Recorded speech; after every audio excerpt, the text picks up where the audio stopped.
Hello everyone, welcome back to Allcarnews. My name is Justin and I have been with this 2023 Toyota RAV4 Prime XSE for the past week. Huge thanks to Toyota for letting me loan this, and I really mean a huge thanks because this thing was brand new when they delivered it to me. It literally just drove off the dealer lot into their press fleet. It had just around like 150 miles on the clock, and I really have been breaking it in, and hopefully I've been nice to it because it's been super nice to me. The RAV4 Prime is probably one of the best plug-in hybrids on the market right now for your money, and I've been learning that over this past week. It has a fantastic amount of fuel economy, good amount of electric range, incredible practicality, and it's very comfortable and drives very nice. But in this video, I'm going to show you guys why I think it's still one of the best plug-in hybrids in this segment. And the RAV4 itself, even though it's aging a little bit, is still holding its own.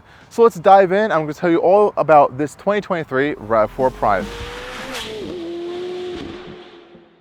Now, before we even get into the design, the interior, the storage, and the tech of this RAV4 Prime, I'm going to talk about some of the main big feature of this car, and that's the powertrain. Well guys, under the hood here we have Toyota's tried and true plug-in hybrid powertrain, and it really is tried and true. So this is combining a naturally aspirated 4-cylinder engine under the hood, as well as a front-mounted electric motor and a sort of continuously variable transmission blended in with the system. And out back we have another electric motor powering the rear wheels, and only the rear wheels. There actually is no physical connection with any kind of drive shaft from the front engine area to the rear wheels. In total, the system's making around 302 horsepower and in the high 200 pound-feet of torque range, but it's plenty peppy enough. And it does give you that all-wheel drive system with that electric motor out back. 0 to 60 is around like 5.5 seconds, but no one really cares about that because this is a family crossover and you're worried about efficiency. And with this powertrain, you can get around 42 miles on pure electric mode if you're driving really carefully. Otherwise, I've been getting around 38, which is still pretty decent. Now, we can charge fully on a level 2 charger at around 2.5 hours, which actually is not too bad. It has a 6.6 kilowatt hour charger on board, which is pretty nice. And this is really where the sweet spot is of this car. You can have a hybrid system as well, so you don't have to even drive it as a full electric mode. You can drive it as a normal hybrid as well, just around your daily commute, and you still are going to get fantastic fuel economy. Total range, I've seen almost near 600 miles when you combine the whole system together. So if you are afraid of EVs, but you still want to have that experience of plugging a vehicle in, a RAV4 Prime plug-in hybrid is a fantastic way to start. And this powertrain, especially from Toyota, is backed by I think 100,000 mile battery warranty as well, which is really reassuring to you. Okay guys, as you can see, we are here with the 2023 RAV4 Prime in this really cool two-tone silver color with a black painted roof, which is really cool. And this one is pretty much fully loaded in this XSE trim, coming in almost around $52,000, though like I said earlier, you can get this for around $10,000 less in the base SE model, and you're getting the same powertrain, just lacking some of the more amenities and features. And this RAV4, even though it's been on the market for a while, I think is aging pretty well for a very popular car, especially in North America. This top-end model really tries to emulate a little bit more of a premium look, especially with these 19-inch wheels that you can get on this XSE. Really kind of complex pattern going on over here. I think this looks really cool. This XSE model is also going to give you this blacked out painted body cladding around the vehicle. It's really interesting with this kind of like split design. You see your all-wheel drive badge over there. Now this does have an all-wheel drive system like I just mentioned. You have your blacked out mirrors with a turn indicator in it. Plug-in hybrid badge on the side, really nice. And I think the front end of the RAV4 Prime is a really cool looking space, especially with these LED lights. Now on the XSE, you're getting these really more higher end full LED headlights over here. No, they're not any kind of like steering headlights that you're gonna get on some more premium models, but I think they do look pretty cool. Some even say they almost look like an Audi Q5 style with the LED beams up top and the DRLs. I think that's a little bit similar actually, but nonetheless, they make the car look really nice.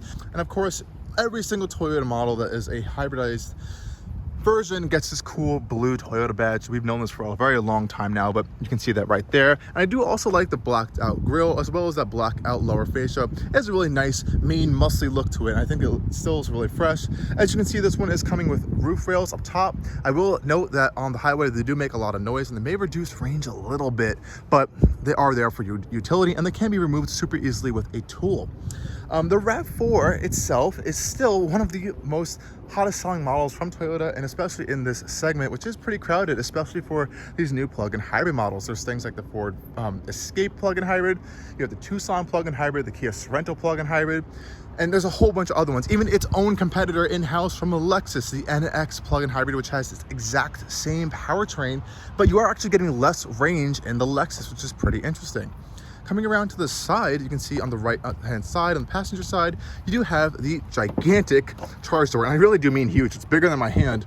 And you can see your little charge plug here. This is a level 2 J177 plug. No DC fast charging for plug-in hybrids. That's typically not found anyways. And I like this little hook. You can put it right here.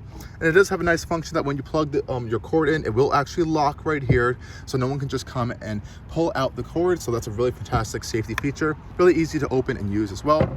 And this door does lock when you lock the vehicle. On the side profile of the RAV4, I do want to note that it may look a little bit high off the ground. And that's actually because Toyota fitted the batteries almost like in the middle of the vehicle, and they actually lifted the vehicle up compared to the regular RAV4. So this has around 8.3 inches of ground clearance, which is pretty impressive. And that also means that they don't really hamper your cargo space since the battery isn't taking up a lot of space inside of the vehicle. And of course, we do have a full power tailgate back here, which I will say is unusually very slow to open. A lot slower than some other vehicles I've noticed, though. With that battery down there and kind of out of the way, you do still have a lot of cargo space back here. As you can see, Toyota's also provided me with a household plug adapter. So you can see I can plug this into any household outlet. It will take a very long time to charge with that, but you can do it if you do live at home and you don't have a level 2 charger installed in your house. Your subwoofer is mounted back here. You do have a really nice little JBL badge right there to kind of indicate that. And it's a really cool pattern you'll find throughout the RAV4 interior. And this one does have a little bit of a storage cubby on the side. You have some power outlets back here if you need to charge some things, which is fantastic. I do also like this little cargo net here. It has some RAV4 on the netting here.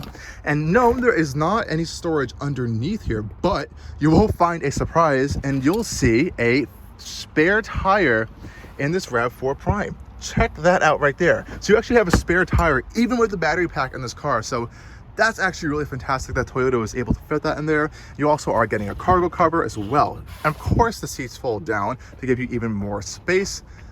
Full power tailgate as well. So cargo space in the RAV4 is not going to be hampered by the battery, and that's actually a huge thing that Toyota was able to do compared to a lot of other plug-in hybrids who end up putting the battery kind of in your cargo space area, which eats into your storage.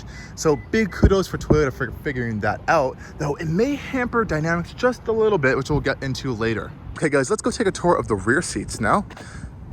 Now the RAV4 is more of a compact style vehicle, which they kind of call it in this class, but you still have plenty of space in here, and actually more space than even the Subaru Solterra and the BZ4X from Toyota. Inside, we have nice premium materials, a soft text material. You also have heated rear seats on this XSE model. And again, you can see that funky little pattern on the speakers right there, again with the little RAV4 badging. And pretty easy entry and exit points right here. So let's hop inside. Nice solid front from the TNGA-K platform that this is based on. And I have a lot of legroom right off the bat, which is really fantastic. Nice little storage cubby out here and another nice little storage cubby on this side. You have 2 air vents back here as well as 2 individual USB-C power outlets, which is really nice. I love that. And no, this is not leather. This is actually Toyota's soft text material. Feels actually very fantastic. I honestly really wouldn't know that it's not leather. It feels very nice. This one's also giving you this kind of like nice little red stitching in the center, as well as some red stitching across, and it is perforated, which feels very nice and premium. You also can fold down the center console for some 2 cup holders right there, which is lovely, and it feels nice and spacious in here with this big panoramic roof. Check this out. And again, we have the same treatment on those doors. So we have this nice soft touch, soft text material, some little red stitching on there. Again, that cool little pattern on there. Big RAV4 logo on these mats, so no all-weather floor mats, but I believe that is an option. And we have a decent amount of adjustment on this front seat. Same style as we have in the rear, with this nice contrasted red stitching and this little accent over here. You have all this adjustment as well as 2-way lumbar adjustment, which is nice. And let's hop inside. The vehicle's actually been on this whole time, and since it's a plug-in hybrid, it's been in EV mode. So I'm just going to turn it off for you guys to show you the startup sequence. Foot on the brake. And here we have the RAV4 Prime powering into life. Now, this has been one of my complaints. As you can kind of see on your left-hand side, the glare on the screen is really bad. And this is the full brightness. I can even lower the brightness. It still is not good, unfortunately, though. One little complaint of the interior. But since this is the fully loaded XSE model, you are getting an incredible amount of features in this vehicle. Now, like I said, these seats are very comfortable, though they aren't leather. even though they do feel very nice. There actually is one bit of leather in this interior, and it's actually this little shifter here, so which feels very Lexus-like, I won't lie, but it actually is very solid and very nice. So this is the one piece of like leather actually you're going to get in the interior. Now, in this interior, like I said, it's a very nice place. These seats are heated and cooled and ventilated, which is fantastic. Love that feature, especially on this really hot day. And I do love how there is a nice dedicated spot for your wireless charging outlet over here. Again, with a really cool kind of RAV4 style pattern going on there. You can turn the wireless charger on and off as well, which is really nice. You do have additional ports here. You have a USB port as well as a 12-volt power socket right there, which is really fantastic. And I really love these climate controls over here. They're really cool feeling, and they're rubberized, and they feel very solid, actually. And I do have to say, the build quality in this interior is really good, especially compared to older Toyotas. Everything feels very solid. It doesn't feel cheap, actually, in here. Like, all this material is very soft touch and squishy. It's very well put together. So I actually have to say, that's been one of the things that I've been impressed with this whole week, is actually how well built this interior is. So good props to Toyota for that one. Super deep cup holders for this center console over here, which I really love. And this armrest is super nicely well padded. I wish it was a little bit longer, or at least you had the option to adjust it, though I think it's still very fine. And you do have this nice little red contrast stitching through the center. And itself is pretty deep. You have a USB-C port as well, so you can charge your devices in there, which I really like. And even this feels very well solid and well built. Even these plastics feel very well put together. So again, big props to Toyota on that. In this center console here, I do have to say, I love the layout of this little button area. Very easily accessible with your hand, especially if you're resting your hand right here. And here you can find your controls for your plug-in hybrid system. So here you have your drive mode selector. So if I push it to the right, we're in sport mode, and it will turn red, which is really cool. Push it down for normal, which turns blue, and to your left, eco mode, which is green. Really simple, easy to use, and this itself, again, feels really nice. Rubberized with this really nice texture material as well. This one has a trail mode, which will kind of optimize the vehicle for some off-road conditions, mainly managing traction and how power distribution is going through the system. And here are your really main controls for your hybrid system. So this is if you want to leave in auto mode. The vehicle itself will choose if it wants to be in full EV mode or full hybrid vehicle mode. This one is kind of where you have control. You can put it in hybrid mode all the time by pressing this. And if you hold this button down, you can actually use the engine to charge the battery when the battery is low. So that's a fun little feature there. On this left-hand side, we have really nice access to your camera system, heating steering wheel, and a few other controls. I actually really love this camera system from the brand. You can kind of see they've gone a little bit Range Rover-esque with this. So if I start driving, for example, I put this into drive and I have the camera system on, and I start moving forward, it'll actually remember where I just was, and it'll kind of paint that picture underneath the vehicle, which is super cool. I haven't really seen that in too many other vehicles, and these cameras themselves are fantastically clear, and again, 360 as well. So big kudos to Toyota for finally putting some really high-tech camera systems in their new vehicles. Now, what I do have a little bit of gripe with is this display. Now, honestly, I really like that they've upgraded from the analog gauges from before to this full digital cluster, and generally it is pretty good to use. But like I said, that big complaint is the glare that you do have sometimes. Some people have said you can put like a window tint on here and it can kind of get rid of it, but I'm not sure if it's going to do that because it has like this matte finish on it, and there's actually no like glass separating the display, so I could actually touch this display, and someone did, and there's a fingerprint on there already, and I can tell you I did not do that. So that's a little bit annoying, and it feels a little delicate, so I don't know if I'd want to wipe it. Nonetheless, you do have some customizability on here, actually. So if I put it in the different drive modes, as you can see right there, you can see those little animations that come up, which I think are pretty cool. And from this left button, you can actually control what's happening on these 3 different displays here. A lot of nice fancy features in here, but you can definitely tell they held back to give Lexus a lot of those higher end features and higher end materials. Like I said, there's no leather in here. You don't have power folding mirrors, and this is the top This is the top spec RAV4. So if you want all that stuff, you'll have to step up to the Lexus NX, and if you want to stay within the Toyota Lexus family. Nonetheless, though, you are getting a lot of stuff in here, and I think it is a generally very nice place to be. And like I said, you can get this powertrain at a much $10,000 cheaper than this vehicle and still enjoy the range and all that fantastic stuff without having all these fancy bells and whistles. And speaking of fancy bells and whistles, we also have a digital rear view mirror, so you can flip that, switch it from a regular mirror and put it to the digital mirror. Some people do like that. I don't, but you do have that option, and it is there all the time. Now let's go take this thing on a drive so I can show you guys the real kind of heart of this vehicle. Quite literally is the plug-in hybrid powertrain. 302 horsepower, feels pretty peppy off the line. But at the end of the day, this is a family cruiser vehicle. It's supposed to be getting you the best fuel economy you can get. It's supposed to be getting you the most comfortable ride you can get. And does it achieve that? Well, I think it generally pretty much does. Now, this is Toyota's TNGA-K architecture, which is on an endless amount of vehicles these days, and Toyota is really kind of the leaders in the hybrid vehicle technology. They have had endless amounts of iterations of their hybrid synergy drive powertrain over the years, decades almost even, and this is really the most refined version you can get in this plug-in hybrid form over here. And it's a cool one. It's an all-wheel drive system, so the rear wheels are powered by a small electric motor. The front wheels are powered by a naturally aspirated 4-cylinder and an electric motor, sandwiched all together with that weird little CVT gearbox there. Hop into sport mode here. Spinning the front tires. And, you know, it's getting up to highway speeds there. Everyone's always calling this thing like, oh, this is a sort of high performance vehicle, but at the end of the day, it's not a high performance vehicle. This is actually a plug-in hybrid vehicle. It's a smooth vehicle, it's a comfortable vehicle, and it's not meant to be a type of performance-y car in any way, shape, or possible. And I don't know why when people see a high horsepower number, they're like, oh, this has to be a sporty vehicle, but it's not. It's just enough decent amount of power to get you up to your highway speeds, to make you feel like you're not being sluggish going along, and this does that fantastically well. It doesn't throw you back in your seat. You know, if you really care, 0 to 60 happens around 5.5 seconds, but who's really doing that on a daily driving basis? It's just a competent and really good powertrain. Now, if there are any complaints I'll have with this powertrain, is that when the gas engine comes on, sometimes it may feel a little coarse when you're kind of stepping on it.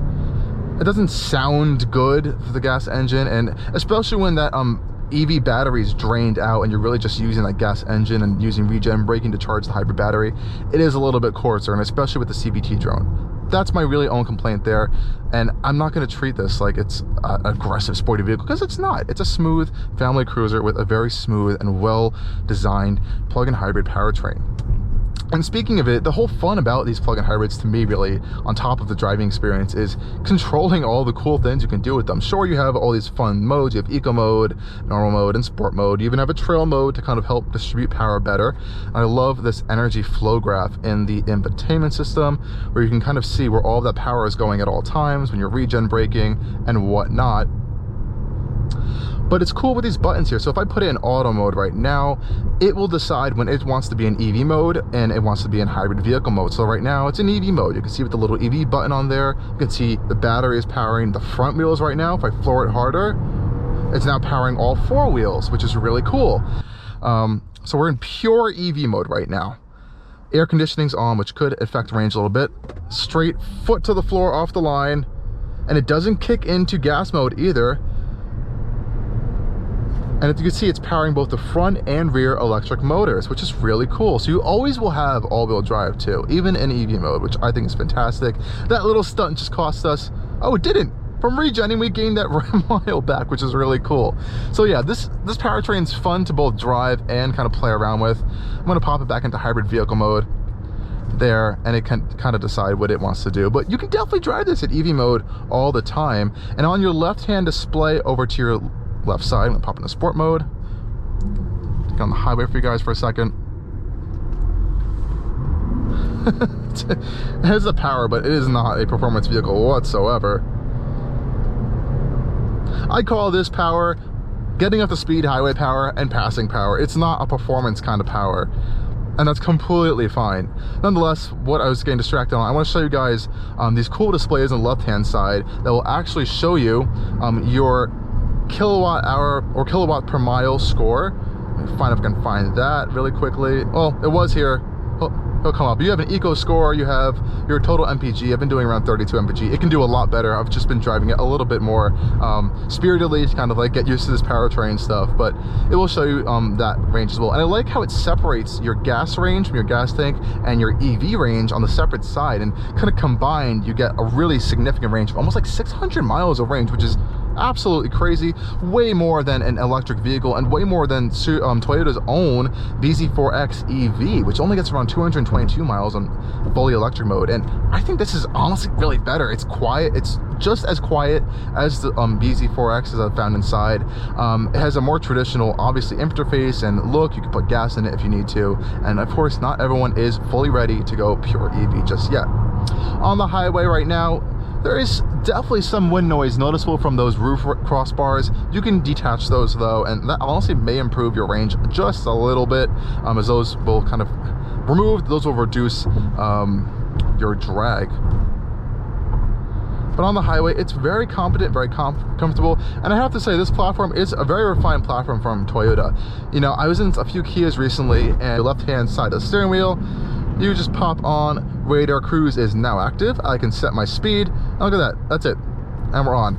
I can adjust my speed with these little buttons right here. I can adjust my following distance, which unusually always defaults to the furthest following distance. I'm not sure how much I like that. Of course, we have blind spot monitoring over there as well. I think it's a pretty good system, actually. It keeps you in the lanes very well. It does have lane centering assist, which is on, and you can disable that with the touch of a button as well. And I like that option. Not everyone wants to have that on, actually. And yeah, it's a pretty quiet space on the interior. And I believe if you close this shade, that wind noise in those that panoramic roof may disappear a little bit. Now you can see, if you're not paying attention, it will beep at you and buzz at you to make sure you have your hands on the wheel. It is a force-based system, not a capacitive touch system, so you got to put some force into the wheel, make sure it knows your hands are on the wheel at all times.